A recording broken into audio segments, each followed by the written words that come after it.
Good morning, students. I am Aruna Tiwari, your English teacher. So, today we will read from the book Honeysuckle. So, open your book, open the page number 109. There is a poem, Vocation. Vocation का मतलब होता है अपने तरीके से जीने का ढंग, हम कैसे जीवन अपना जीते हैं. तो चलिए इस पोएम को हम पढ़ते हैं. On your way to school और market you see many people at work. जब हम स्कूल जाते हैं या मार्केट जाते हैं तो हम बहुत सारे लोगों को काम करते हुए देखते हैं. इन pairs discuss what you have notice. तो हम अपने पेयर दो लोग के बीच में डिस्कस करते हैं कि हमने क्या क्या देखा. Then read this poem. इसके बाद हम इस पोएम को रीड करते हैं. You may read it aloud with a partner if you like. तो अगर आपको पसंद हो तो आप अपने पार्टनर के साथ ज़ोर से बोल के इसको रीड करिए. चलिए हम इसे पढ़ते हैं. अभी तो हम सब अकेले ही पढ़ रहे हैं अपने घरों में. When the gong sounds 10 in the morning and I walk to school by our lane. तो जब घंटे में 10 बजते हैं तो सुबह के and I walk to school, तो मैं स्कूल की तरफ वॉक करते हुए जाता हूँ. ये पोएट बोल रहे हैं कि मैं फिर स्कूल वॉक करते हुए जाता हूँ. इस पोएम को लिखा रविन्द्रनाथ टैगोर जी ने, जो हमारे बहुत ही फेमस राइटर रहे हैं. तो उनकी ये बहुत ही प्यारी सी पोएम है. तो जब घड़ी में 10 बजते हैं सुबह के तो मैं स्कूल वॉक करते हुए जाता हूँ अपने रास्ते से.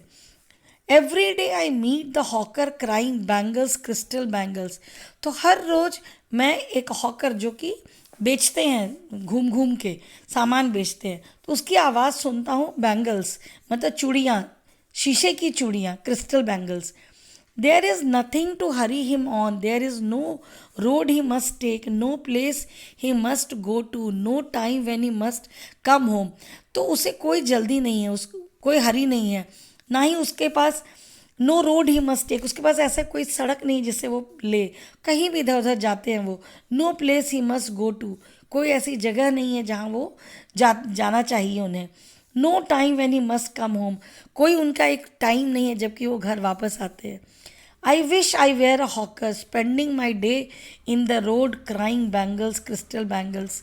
तो पोएट ये बोलते हैं कि मैं चाहता हूँ, मेरी ये इच्छा है कि मैं भी एक हॉकर बनूँ, जो इस तरीके से हॉकर जो सड़क पे घूम घूम के बेचते हैं, और मैं अपना पूरा दिन रोड पे ये चिल्लाते हुए घूमूं और बेचूं बैंगल्स क्रिस्टल बैंगल्स, चूड़ियाँ, शीशे की चूड़ियाँ. When at 4 in the afternoon I come back from the school. जब शाम के दोपहर के बाद आफ्टरनून में 4 बजता है तो मैं स्कूल से घर वापस आता हूँ. I can see through the gate of that house the gardener digging the ground. तो मैं जब आता हूँ तो मैं गेट से उस घर को देखता हूँ जहाँ पे एक माली जो ज़मीन की खुदाई कर रहा है. He does what he like with his spade. तो वो ही काम करता है जो उसे पसंद है. वो अपनी स्पेड मतलब जो खुरपी होती है जिससे मिट्टी की कुड़ाई करते हैं. He soils his clothes with dust. वो अपने कपड़ों में मिट्टी लगाता है, डस्ट लगता है. Nobody takes him to task, कोई उससे कुछ भी नहीं बोलता है. If he gets baked in the sun और गेट्स वेट, वो अगर गर्मी में धूप में पक जाए एकदम से और चाहे वो भीग जाए, उससे कोई कुछ नहीं बोलता है. I wish I were a gardener digging away at the garden. उसने कहा कि मैं चाहता हूँ कि मैं भी एक गार्डनर बनूँ और मिट्टी की कुड़ाई करूँ और कोई भी मुझे रोकने वाला ना हो. Just as it gets dark in the evening and my mother sends me to bed.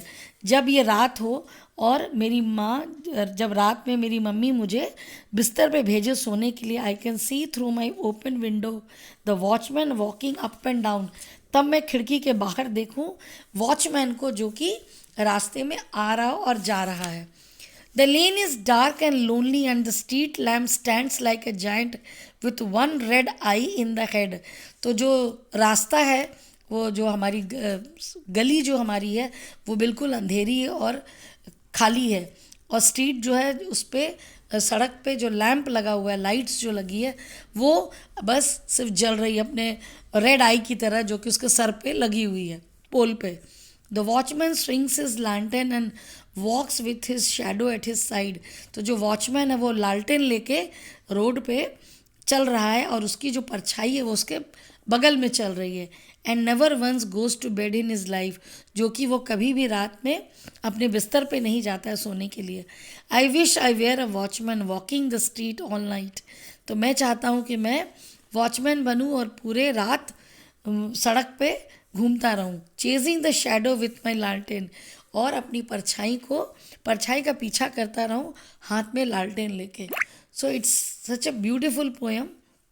तो हमें इस पोएम से हमें क्या सीखने को मिलता है कि हम सब चाहते हैं कि हम अपनी तरीके से जिएं। तो चलिए इसे आप एक बार फिर से पढ़िएगा।